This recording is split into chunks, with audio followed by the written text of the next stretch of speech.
YouTube, what up, Mez here.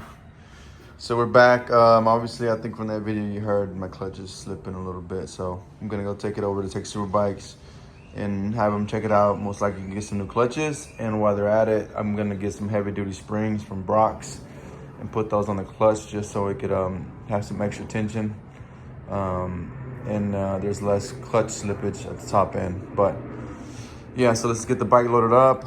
Okay, so before I go any further, I just wanted to give you a quick little update.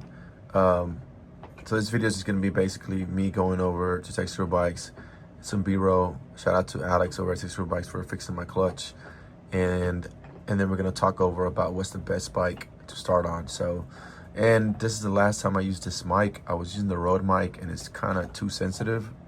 I went back to my old mic. So after this video, we have some track stuff coming up. The audio should be better. So I apologize for the poor audio. It should be better. So let's get back to the video. So we made it here to Texas Superbikes / Jack's Wax.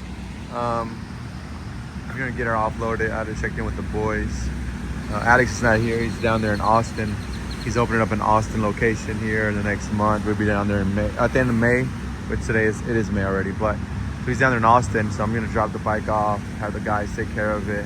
And then, yeah, man, but yeah, shout out to Texas Superbikes, shout out to Jack's Wax. Let's get her unloaded and dropped off, and you're gonna take care of the rest, and I'll come by and pick it up and then go from there. They're also working on Chicksha Bros H2.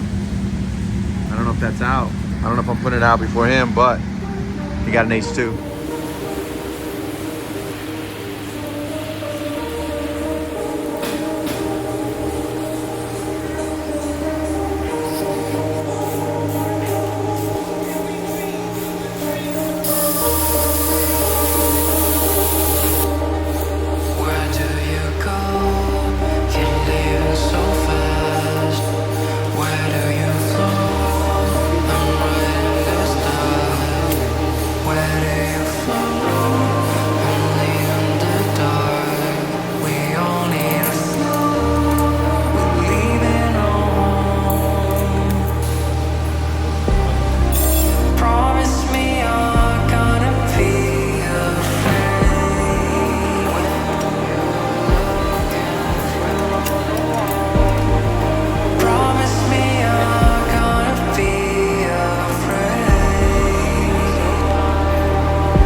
Oh man, it's not a wrap. I mean, I had to get some guys here. Warren's gonna go home, and I'm gonna go home too. So let's get to it. I don't know what I'm gonna talk about. I don't understand how y'all watch my videos. It's fucking boring. I don't really say much. I just fucking be riding. But nonetheless, I think your exhaust, it sounds good. It's real deep down low. it is. It ain't got like that high pitched ass CX10 song. Yeah. Down low, it sounds good. Yeah. It sounds good, but you can really tell down low. It sounds good. Yeah, that shit sounds good. Yeah. You miss the ZX10 or what? Huh? You miss the ZX10? That bullshit ass S1000. He used to have a ZX10. Like I said, we used to race back in the day. That's the boy right there. So I don't know. View City. There's nobody up here. It's a beautiful.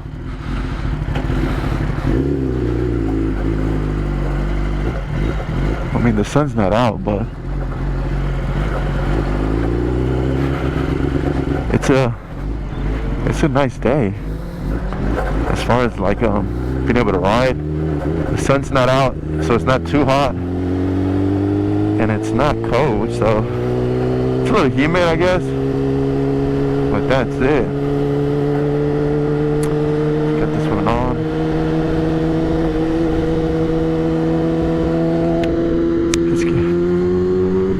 Maybe put some music on.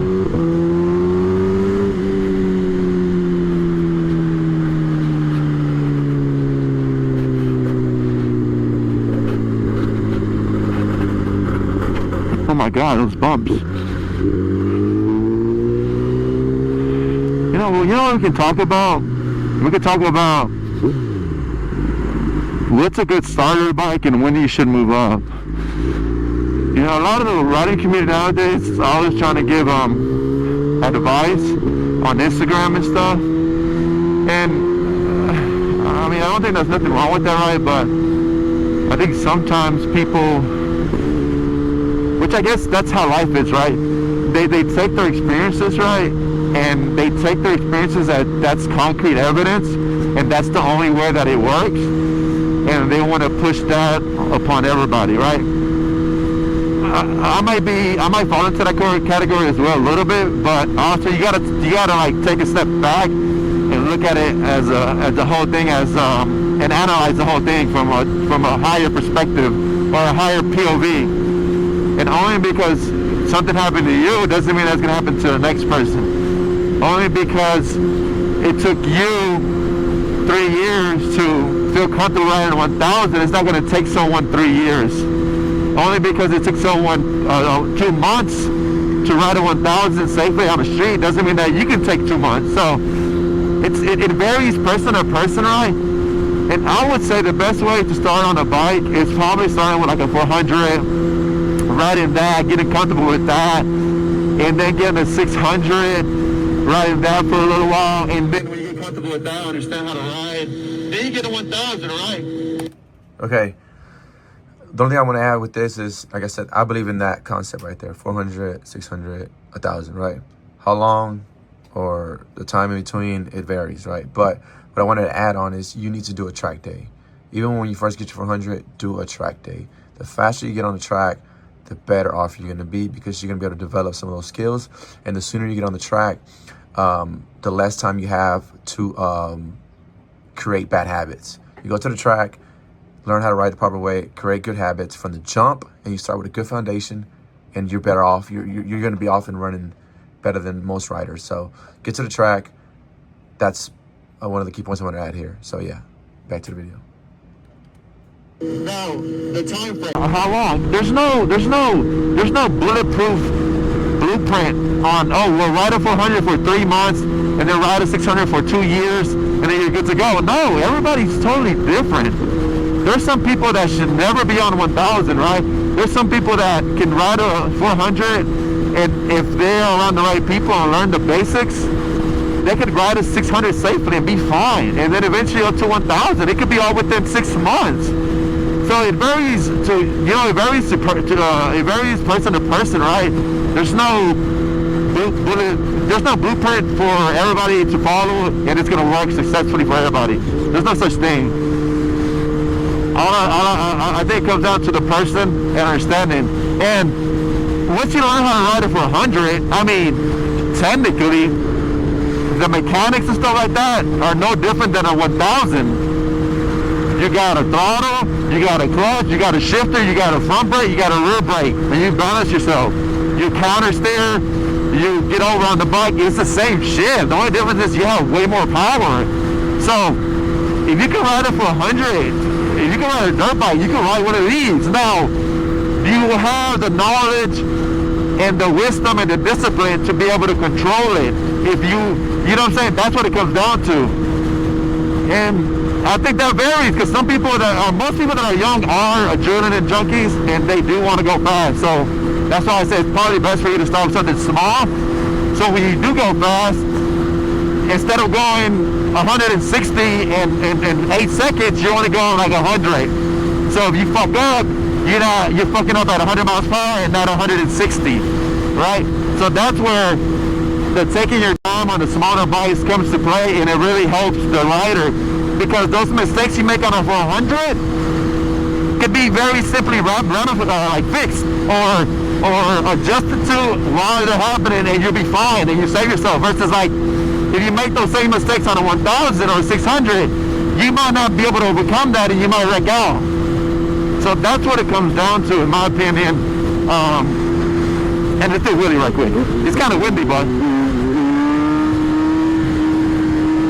yeah, that's what it comes down to.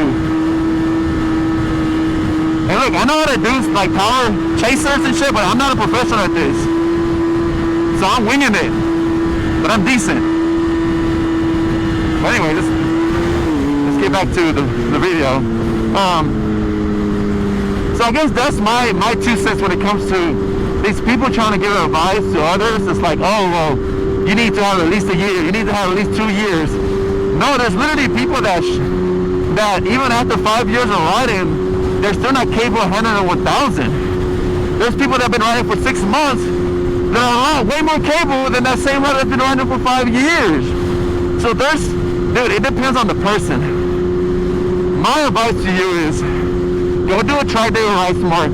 Hang out with people that know how to ride and learn from them. Humble yourself, learn from them. And you will become a better rider. It's not about becoming fast. It's about becoming a better, safer rider. Because the skills you need to go fast, like, and there's a lot of people that go fast, right, but they're on edge. They're not doing it right. You want to be able to go fast, under control, and be smooth. You want to be able to copy that. So whenever you're riding, like me, I don't really feel like I'm going fast, but then to an average person, I'm hauling ass. But I don't really feel like I'm going that fast because I'm not really pushing. I'm comfortable, I'm under control, I know the roads, I know the turns. I'm not going fast around highways or streets that I don't know. Because that's a recipe for failure, so. Anyways. So that's that.